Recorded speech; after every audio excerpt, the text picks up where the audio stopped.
Hello bachcho, let's read this question. The question says state true or false. The order of reaction can be fractional or negative even. The key concept for this question is order of reaction. Order of reaction is basically concentration variables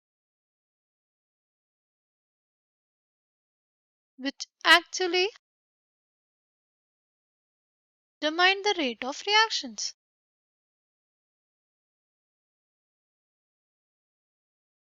Okay? वो concentration variable जो हमारे को बताते हैं the rate of reaction. Suppose हमारे पास ये reaction दी हुई है. इससे हमारे पास प्रोडक्ट.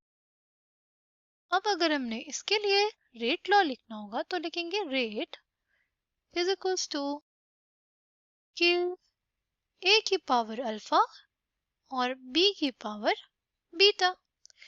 जो हमारा ऑर्डर ऑफ रिएक्शन होगा वो होगा सम ऑफ अल्फा प्लस बीटा. वो हमें बताएगा कि जो हमारा कंसंट्रेशन वेरिएबल है वो किस तरह वैरी करेगा कि हमारे पास वो रेट ऑफ रिएक्शन को इफेक्ट कर सके. ठीक है. नाउ हमसे बोला है कि order of reaction can be negative as well as हमारा फ्रैक्शनल. ये जो स्टेटमेंट है हमारे पास दिस इज करेक्ट. हमारे पास ऐसी कई रिएक्शंस है जिसमें हमारे पास we have fractional order of reaction. पहली है उसमें जो हमारा डिकम्पोजिशन होता है एसिटल्डिहाइड का CH4CO में. तो हमारे पास ये जो रिएक्शन होती है इसमें जब हम उसका रेट लॉ लिखते हैं तो हमारे पास जो पावर आती है एसिटल्डिहाइड की वो हमारे पास होती है 1.5. ठीक है. यानी जो ये रिएक्शन है इसका ऑर्डर है 1.5 यानी एक फ्रैक्शनल नंबर 3/2. फिर ऐसे ही हमारे पास अगर हम लोग देखें दूसरी reaction of H2 and Br2.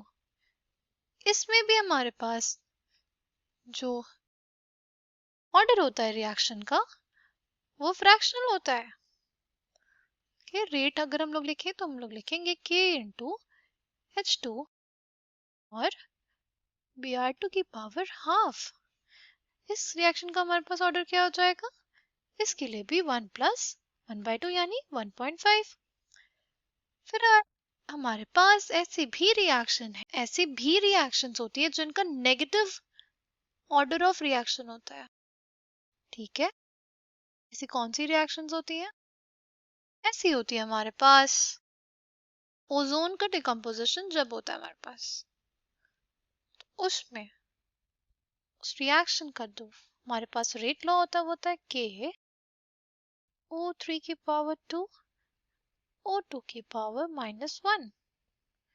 जो हमारे ट्रांसफॉर्मेशन ऑफ ओजोन है into O2 is an example of negative order reaction. इसमें हमारे पास O2 की पावर क्या है -1 है. ठीक है. तो the given statement is true. हमारे पास नेगेटिव ऑर्डर ऑफ रिएक्शन भी होता है और फ्रैक्शनल ऑर्डर ऑफ रिएक्शन भी होता है. I hope you understood it well. Thank you and all the best.